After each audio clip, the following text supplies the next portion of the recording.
প্ৰিয়সকল, আজি আপুনি যি অৱস্থাত আছে সেয়া অনন্তকলীয়া নে খন্তেকীয়া? কওকচোন, অলপ ডাঙৰকৈ কওক। শয়তানে আহি ক'ব, তুমি প্ৰাৰ্থনা কৰি আছা, তেন্তে এই অৱস্থাত কিয় আছা? প্ৰাৰ্থনা কৰি থকা সত্ত্বেও তুমি কিয় এই নিবনুৱা অৱস্থাত আছা? প্ৰাৰ্থনা কৰা সত্ত্বেও কিয় এতিয়ালৈকে তোমাৰ সন্তান হোৱা নাই? প্ৰাৰ্থনা কৰা পাছতো এতিয়ালৈকে আপোনাৰ পৰিয়াল কিয় গঢ় লোৱা নাই? প্ৰাৰ্থনা কৰা সত্ত্বেও এতিয়ালৈকে কিয় তুমি সুস্থতা পোৱা নাই? প্ৰাৰ্থনা কৰাৰ পাছতো কিয় এতিয়ালৈকে উত্তৰ পোৱা নাই? শয়তানে আহি এইদৰে যেতিয়া আপোনাক নিৰাশ আৰু হতাশ কৰি পেলায়, তেতিয়া আজি মই উত্তৰ পোৱা নাই, কিন্তু এনেকুৱা এটা দিন আহিবলগীয়া আছে। এদিন আহিব। এই কথাটো অনুগ্ৰহ কৰি প্ৰত্যেকেই মনত ৰাখিব। প্ৰত্যেকেই মনত ৰাখক। মই আকৌ কৈছোঁ, প্ৰিয়সকল, মই এখন বাগিচাত বহি এটা কথা ভাবি আছিলোঁ। মই কি ভাবি আছিলোঁ জানেনে? মই যি প্ৰচেষ্টা কৰিছিলোঁ তাত মই বিফল হ'লোঁ। সেই সময়লৈকে তাত গৃহ নিৰ্মাণ কৰিবলৈ, ইয়াত নিৰ্মাণ কৰিবলৈ বহুতো ধাৰ লৈ লৈছিলোঁ। আৰ্থিকভাৱে মই সমস্যাত পৰিছিলোঁ। ইতিমধ্যে মই বহুত ধাৰ লৈছিলোঁ। এই ধাৰবোৰ মাৰিবলৈ মই কেৱল এটাই বাট দেখা পালোঁ। বিদেশলৈ গৈ 2 বছৰমান চাকৰি কৰাৰ পাছত উভতি ধাৰ মাৰিব লাগিব। পৰিচৰ্যাৰ প্ৰয়োজনবোৰ পূৰণ কৰিব লাগিব। তাৰ বাহিৰে অন্য উপায় দেখা নাপালোঁ। সেইকাৰণে অষ্ট্ৰেলিয়ালৈ যাবৰ বাবে মই বৰ চেষ্টা কৰিলোঁ। সেই প্ৰচেষ্টাত বহুতো টকা খৰচ কৰিলোঁ। অষ্ট্ৰেলিয়ালৈ যাবৰ বাবে ভিজা উলিয়াবলৈ বহুত চেষ্টা কৰিলোঁ। তেতিয়ালৈকে মই আৰ্থিকভাৱে দুৰ্বল হৈ পৰিছিলোঁ, ধাৰত পৰিছিলোঁ। সেই ধাৰবোৰ মই নিজৰ সুখভোগৰ বাবে লোৱা নাছিলোঁ। মই ঈশ্বৰৰ গৃহ নিৰ্মাণৰ বাবে মাটি কিনিবৰ বাবে মই এডভান্স দি দিছিলোঁ। ঈশ্বৰে নিশ্চয় মোক আৰ্থিকভাৱে বৃদ্ধি কৰিব আৰু ইফালে মাটিৰ দাম বাঢ়ি যাব। সেইকাৰণে অনাগত দিনত যেতিয়া ৰেট বহুত বাঢ়ি যাব, সেই সময়ত হয়তো মই মাটি কিনিব নোৱাৰিম, সিমান টকা মোৰ নহ'ব। এই বুলি ভাবি মই নিজৰ বন্ধুবিলাকৰ পৰা ধাৰ ল'লোঁ। ঈশ্বৰৰ গৃহ নিৰ্মাণ কৰিবলৈ মাটিৰ বাবে মই এডভান্স দি দিলোঁ।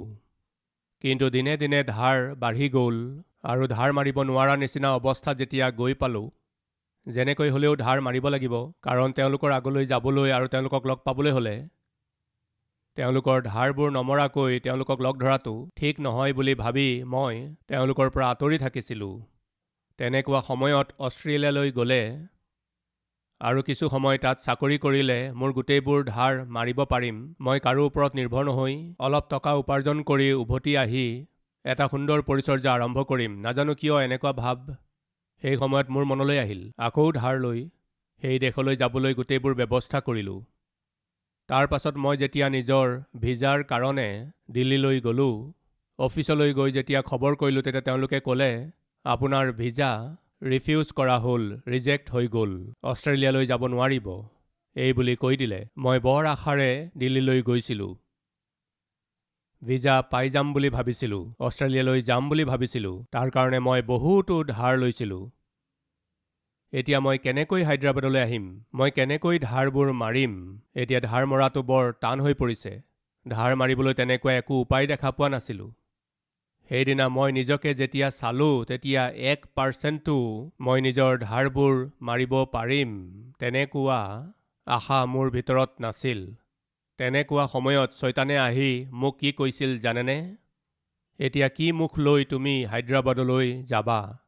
সকলোৱে গম পাই গৈছে যে তুমি অষ্ট্ৰেলিয়ালৈ গৈ আছা। তুমি অষ্ট্ৰেলিয়ালৈ গৈ আছা বুলি সকলোৱে জানে। এতিয়া অষ্ট্ৰেলিয়ালৈ যাবলৈ ভিজা নাই। ধাৰবোৰ বাঢ়ি গ'ল।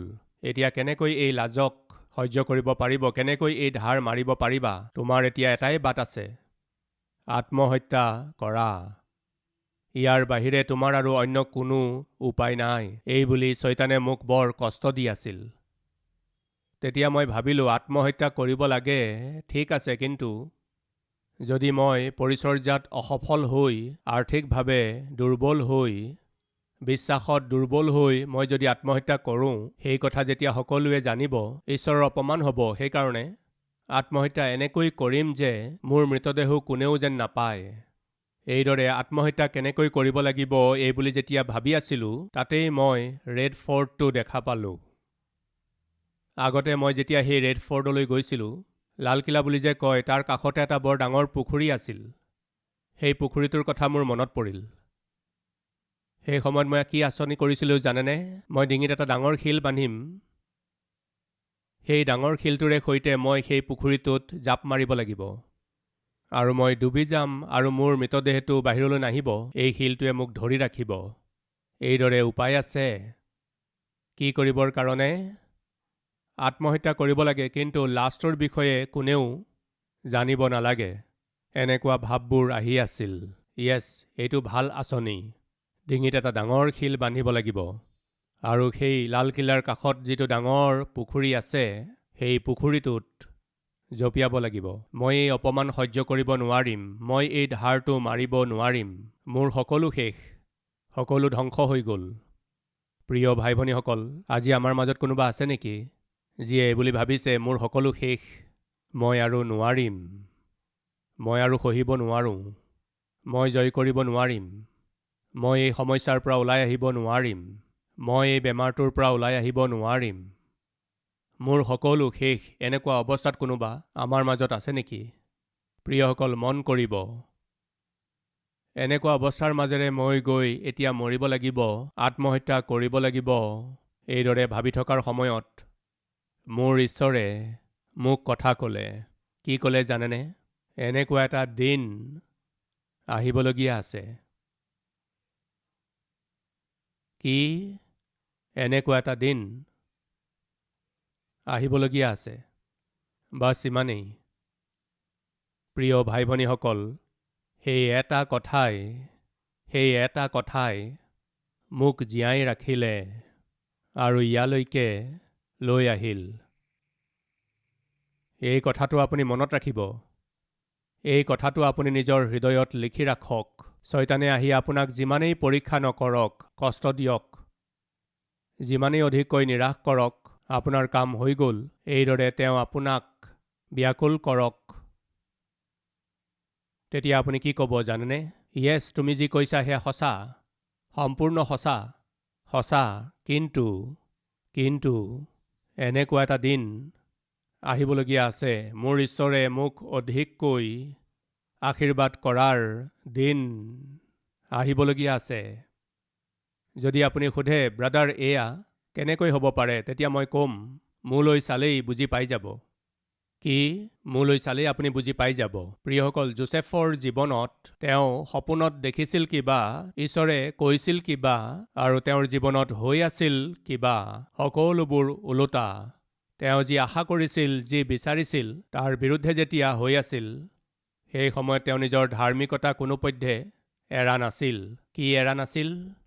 ধাৰ্মিকতা এৰা নাছিল। তাকেই ঈশ্বৰে কৈ আছে, মই তোমাক অধিককৈ আশীৰ্বাদ কৰিম, কিন্তু তুমি পাপৰ পৰা আঁতৰি চলিব লাগিব। তাৰ পাছত কি হ'ল জানেনে? সেই ঘৰৰ মালিকনীয়ে পৰীক্ষাত পেলালে, পাপ কৰিবৰ বাবে উৎসাহিত কৰিলে। তথাপিও যোচেফে পাপ নকৰাকৈ তাৰ পৰা পলাই যোৱাৰ কাৰণে তেওঁ কি কৰিলে? তেওঁক নি বন্দীশালত সুমুৱাই থ'লে। ইয়াতকৈ বেয়া স্থান আৰু ইয়াতকৈ অধিক বেয়া অৱস্থা, ইয়াতকৈ অধিক পতিত স্তৰ আৰু কিবা হ'ব? হ'ব? নহয়। একেবাৰে নিম্ন স্তৰ। কোনো ব্যক্তিয়েই শেষত গৈ পাব পৰা নিম্ন স্তৰৰ অৱস্থা যদি কিবা আছে, সেয়া হৈছে জেল। জেলত সুমুৱাই থোৱা হ'ল প্ৰিয়সকল। কিন্তু বাইবেলত আপুনি মনোযোগেৰে যদি চাই, লিখা আছে জিহুৱা যোচেফৰ সংগত আছিল ক'ত? জেলত, বন্দীশালত। যেতিয়া বন্দীশালত যোচেফ আছিল, হতাশ হৈ, নিৰাশ হৈ, মনত বেজাৰ পাই তেওঁ দুখ কৰি থকা নাছিল। বন্দীশালতো যোচেফে নিজৰ বিশ্বাসক ৰক্ষা কৰিলে, আত্মিকতাৰ ৰক্ষা কৰিলে। তাৰ কাৰণ জানেনে? এদিন, কওকচোন, এদিন, ডাঙৰকৈ কওক, আহিব অত্যধিক আশীৰ্বাদবোৰ মই নিজৰ জীৱনত দেখিবলৈ গৈ আছোঁ। কোন আছে ইয়াত? যোচেফ নামৰ ব্যক্তি কোন আছে? ময়েই হয়। ৰজাই তোমাক মাতি পঠিয়াইছে। ৰজাৰ ওচৰলৈ লৈ গ'ল। সেই দিনটো আহিয়েই গ'ল। কি আছিল সেইদিনা? অত্যধিক আশীৰ্বাদবোৰ লাভ কৰাৰ দিন। কি আছিল সেয়া? ৰজাই এটা সপোন দেখিছিল আৰু তাৰ অৰ্থ কোনেও ক'ব পৰা নাছিল। সেই সপোনটো ৰজাই যেতিয়া যোচেফক ক'লে, তেতিয়া যোচেফে ৰজাক সপোনৰ ফলিতাকৈ ক'লে, মহাৰাজ, আমাৰ দেশত 7 বছৰলৈকে বহুত ভাল খেতি হ'ব। সেই খেতিৰ ফল আপুনি ভালদৰে ৰাখিব। তাৰ পাছত 7 বছৰ বৰ ভয়ানক আকাল হ'বলগীয়া আছে। সুৰক্ষাৰে ৰখা সেই খাদ্যবস্তুবোৰ দেশবাসীক বিলাই দিব। ফলস্বৰূপে আপোনাৰ দেশৰ লোকসকলে আকালৰ সেই সমস্যাত ভোকত মৰিব লগা নহ'ব। তেওঁলোকে ৰক্ষা পাব। এয়াই হৈছে আপোনাৰ সপোনৰ ফলিতা। সেই সময়তে তেওঁ লগে লগে কৈ দিলে। এইবোৰ কথা কৈ থাকোঁতে তাত থকা লোকসকল আচৰিত হ'ল। তাত থকা ডাঙৰ ডাঙৰ অভিজ্ঞতা সম্পন্ন জ্ঞানী লোকবিলাকো আচৰিত হ'ল। ৰজাই ক'লে, আমাৰ মাজত এনেকুৱা পুৰুষৰ নিচিনা যাৰ ভিতৰত ঈশ্বৰৰ আত্মা থাকে পোৱা যাব পাৰেনে? এই বুলি প্ৰশ্ন কৰাত কোনেও উত্তৰ দিব নোৱাৰিলে। সেইকাৰণে এই গোটেই দেশৰ ওপৰত মই এই যুৱকগৰাকীক প্ৰধানমন্ত্ৰী নিযুক্ত কৰিছোঁ, ঘোষণা কৰি দিলে। এদিন আহিবলগীয়া আছে, নিৰূপিত সময়। যোচেফৰ জীৱনত 30 বছৰ বয়সত তেওঁক প্ৰধানমন্ত্ৰী পাতিব লাগে, তাক ঈশ্বৰে নিৰূপণ কৰি থৈছিল। প্ৰিয়সকল, আমি নিজৰ জীৱনত নিৰাশ আৰু হতাশ হৈ বিনষ্ট নোহোৱাকৈ থাকিবলৈ হ'লে সৰ্বপ্ৰথমে ঈশ্বৰৰ সময়লৈ আমি অপেক্ষা কৰিব লাগিব। আপুনি ভবা কথাবোৰ আপোনাৰ সময়মতে নহ'ব। সেইদৰে হোৱাটো ভাল কথা নহয়। এটা প্ৰশ্ন, আপোনালোকৰ কিমানে বাৰু নিজৰ জীৱনত মৰি গ'লেই ভাল আছিল এনেকুৱা লাগিছে? হাত দেখুৱাবনে বাৰু? ৰাইট। প্ৰভু, মই জীয়াই থাকি কি কৰিম প্ৰভু? এই জীৱন মোক নালাগে, লৈ লওক মোক। এই বুলি আপুনি ঈশ্বৰৰ আগত প্ৰাৰ্থনা কৰিছিল নে নাই বাৰু? যদি এইদৰে আপুনি প্ৰাৰ্থনা কৰোঁতে তেতিয়া ঈশ্বৰে যদি ঠিক আছে বুলি ক'লে, কি হ'ব আপোনাৰ? মৰি যাব। তাৰমানে প্ৰায়েই আমি মূৰ্খতাৰে কথা কওঁ। মই কৈছিলোঁ নহয় মৰি যাওঁ বুলি, মই ভাবিলোঁ। ঠিক আছে, ঈশ্বৰে মৰি যোৱা বুলি যদি কয় তেতিয়া কি হ'ব? অনুগ্ৰহ কৰি মন কৰিব, প্ৰায়েই আমি কিছুমান প্ৰাৰ্থনা কৰোঁ, সেই কিছুমান প্ৰাৰ্থনাৰ উত্তৰ ঈশ্বৰে দিয়া নাই। দিয়া হ'লে আজি আমি ইয়াত নাথাকিলোহেঁতেন। সেইকাৰণে আজি আমি জীৱনত কেতিয়াবা ঈশ্বৰক কৈছোঁনে, হে প্ৰভু, মোৰ জীৱনত বহুতো উত্তৰ আপুনি দিয়া নাই পিতৃ, তেনেকুৱা প্ৰাৰ্থনাৰ উত্তৰ আপুনি নিদিয়াৰ বাবে ধন্যবাদ পিতৃ। এইদৰে আমি কেতিয়াবা কৈছোঁনে বাৰু? নিশ্চয় ক'ব লাগে। কি কাৰণে? আমাৰ মূৰ্খতাৰ কাৰণে নাইবা আমাৰ অবিশ্বাসৰ কাৰণে প্ৰায়েই আমি কৰি থকা ভুল প্ৰাৰ্থনাবোৰ ঈশ্বৰে শুনাৰ পাছতো উত্তৰ দিয়া নাই। তাৰ কাৰণ হৈছে তেওঁ ভাল কাৰণে। আমি ঈশ্বৰক ধন্যবাদ জনাব লাগে কাৰণ তেওঁ আমাৰ সকলোবোৰ প্ৰাৰ্থনাৰ উত্তৰ দিয়া নাই। প্ৰিয়সকল, যোচেফৰ জীৱনত ঈশ্বৰে এটা সময় নিৰূপণ কৰি থৈছিল। বহুবাৰ আশা কৰিছিল চাগৈ, হয়তো ভাবিছিল ঈশ্বৰে মোক উত্তৰ দিয়া হ'লে ভাল আছিল। ঈশ্বৰে মোক বন্দীশালৰ পৰা উলিয়ালে ভাল আছিল। প্ৰভু, মোক উলিয়াওক ইয়াৰ পৰা। এয়া কি হৈছে প্ৰভু? বন্দীশালত মোৰ এনেকুৱা অৱস্থা হৈ গৈছে, মোক উলিয়াওক প্ৰভু। হয়তো প্ৰাৰ্থনা কৰিছিল। তেওঁলৈ অন্যায় কৰি যোচেফক বন্দীশালত সুমুৱাই থ'লে। এইদৰে বন্দীশালত সুমুওৱাৰ পাছত যোচেফে প্ৰাৰ্থনা কৰিছিলে নাই বাৰু? প্ৰভু, মোক মুক্ত কৰক। প্ৰভু, মোক ইয়াৰ পৰা উলিয়াওক। প্ৰভু, মোক ইয়াৰ পৰা উলিয়াওক। প্ৰভু, মই একো ভুল কৰা নাই, মই ধাৰ্মিকতাৰে চলিলোঁ। তথাপিও মোৰ চাকৰি গুচি গ'ল, মোক আনি বন্দীশালত সুমুৱাই থোৱা হ'ল। মোক মুক্ত কৰক, মই নিজৰ দেশলৈ গুচি যাম। মোক মোৰ দেশলৈকে লৈ যাওক পিতৃ। এইদৰে প্ৰাৰ্থনা কৰিছিল নে নাই বাৰু? কওকচোন।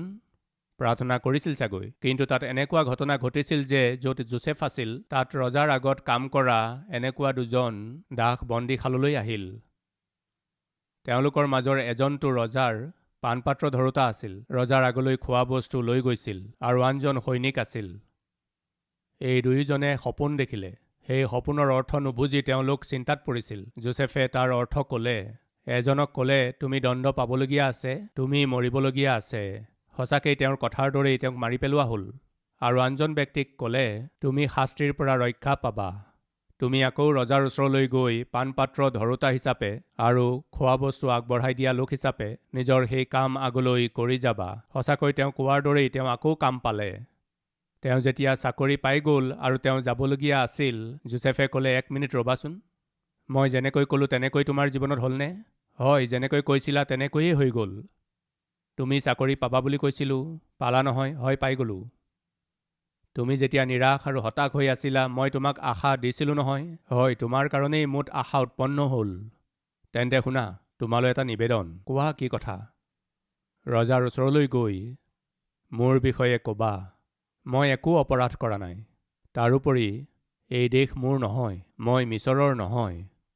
মই কনান দেশৰ পৰা আহিছোঁ। মই মোৰ দেউতাৰ মৰমৰ সন্তান। মোৰ অবিহনে মোৰ দেউতা মৰি যাব।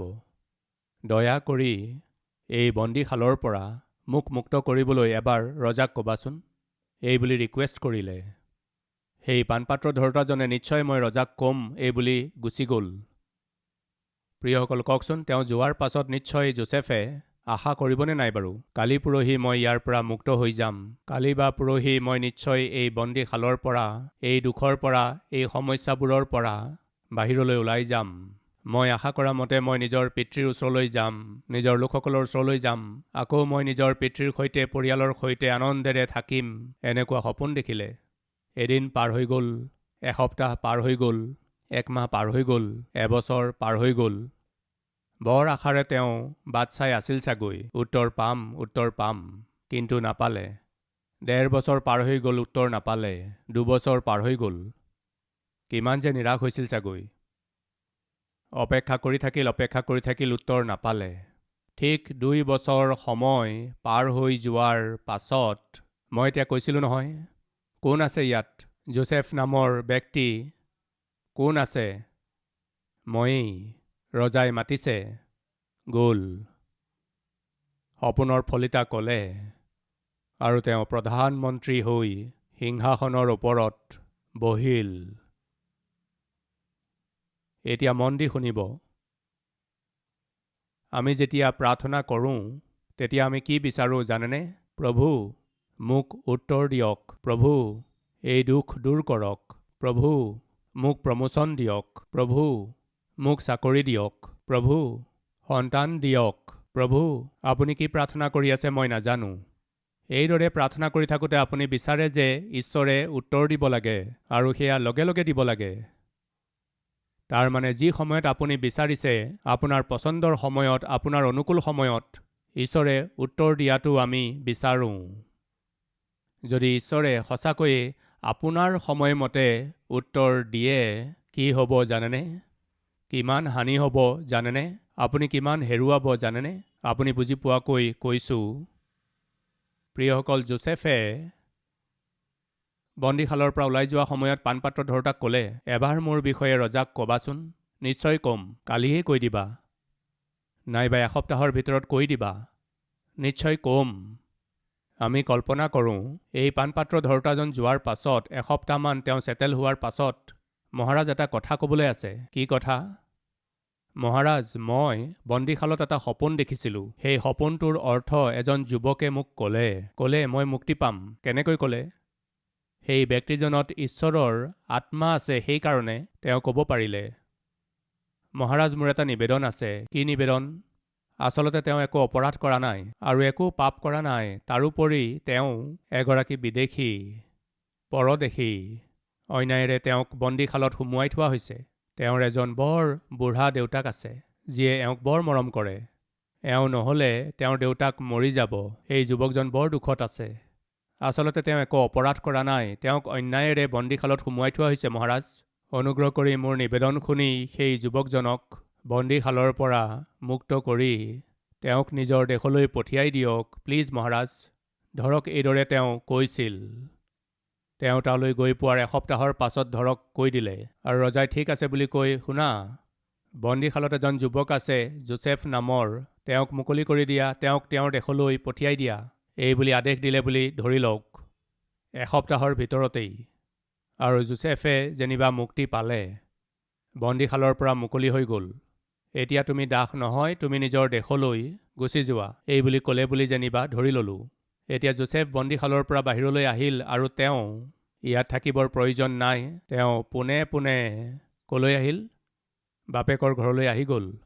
বাপেকে যোচেফক দেখি, যাৰ বিষয়ে ভাবিছিল যে তেওঁ মৰি গ'ল চাগৈ, তেওঁক হঠাতে দেখি তেওঁক জোৰকৈ সাৱটি ধৰি বৰ কান্দিব চাগৈ। যোচেফেও কান্দিলেহেঁতেন চাগৈ, জাকোবেও কান্দিব চাগৈ, আৰু দুয়ো কন্দা কটা হোৱাৰ পাছত, আহা বোপা, আহাৰ খোৱা। হয় দেউতা, বৰ ভোকত আহিছোঁ বুলি আহাৰ কৰিলে, ৰাতি শুলে, ভালদৰে আৰাম কৰিলে। ৰাতিপুৱা উঠাৰ পাছত, দেউতা কওকচোন এতিয়া মই কি কৰিম? কৰিব কি লাগে? সন্মুখত দেখিছা নহয় সেই ভেড়াবোৰ, সেই জন্তুবোৰ, সেইবোৰ লৈ গৈ চৰোৱা। ক'লেহেঁতেন নে নাই বাৰু? ক'লেহেঁতেন। তেতিয়া যোচেফ কি হ'লহেঁতেন কওকচোন? হেল্ল', কি হ'লহেঁতেন? এজন মেৰপালক হ'লহেঁতেন। কেতিয়া?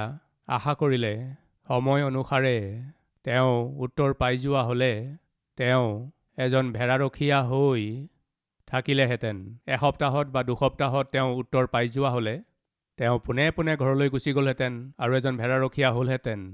কিন্তু তেওঁৰ সময়মতে নহৈ ঈশ্বৰৰ নিৰূপিত সময়ত তেওঁ উত্তৰ পোৱাত যোচেফ ভেড়াৰখীয়া নহৈ দেশৰ ওপৰত শাসন কৰোঁতা প্ৰধানমন্ত্ৰী হোৱাৰ আশীৰ্বাদ পালে। এতিয়া মোৰ প্ৰশ্ন হৈছে, আমাৰ সময় অনুসাৰে ঈশ্বৰে উত্তৰ দিয়াটো ভাল বুলি ক'বনে বাৰু? নে ঈশ্বৰৰ নিৰূপিত সময়লৈ ধৈৰ্যেৰে অপেক্ষা কৰাটোহে ভাল বুলি ক'ব? হেল্ল', কি বুলি ক'ব? ঈশ্বৰৰ নিৰূপিত সময়লৈ অপেক্ষা কৰাই ভাল কথা এই বুলি কোৱাসকলে জোৰকৈ হাততালি দিবনে?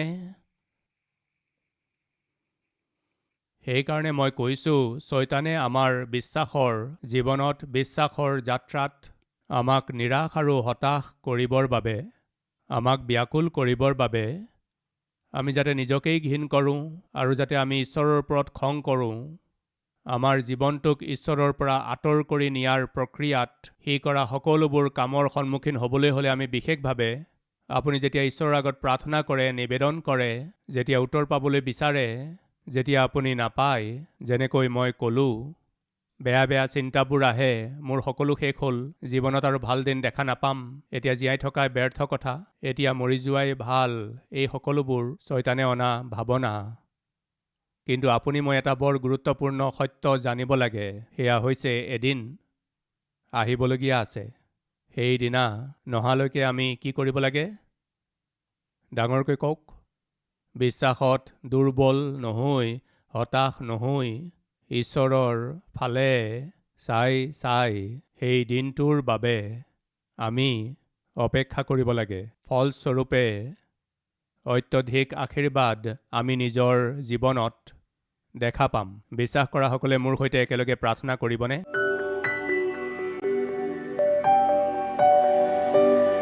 মহান পবিত্ৰ প্ৰেমময় পিতৃ ঈশ্বৰ, এই সময়ত হাজাৰ হাজাৰ লাখ লাখ লোকে আপোনাৰ উপস্থিতিত এটা বহুমূলীয়া পাঠ শিকিবলৈ পালে পিতৃ।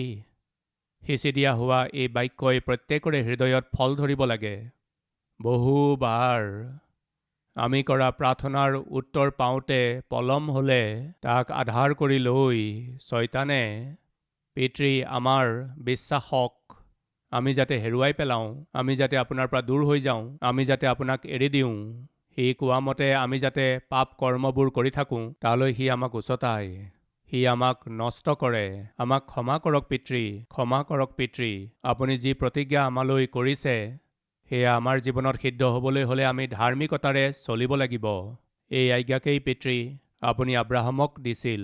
আব্ৰাহাম আপোনাৰ আগত চলিলে আৰু সিদ্ধ হৈ গ'ল পিতৃ। অত্যধিক আচৰিত কাৰ্যবোৰ নিজৰ চকুৰে দেখিলে। আপোনাৰ নিৰূপিত সময়লৈ অপেক্ষা কৰি থাকোঁতে পিতৃ তেওঁ বাট চাই থাকিল। ফলস্বৰূপে আজি আমাৰ সকলোৰে বাবে তেওঁ আশীৰ্বাদৰ আকৰ হ'ল এনেকৈ এক অদ্ভুত প্ৰতিজ্ঞা পিতৃ আমাৰ জীৱনতো। হে পিতৃ ঈশ্বৰ,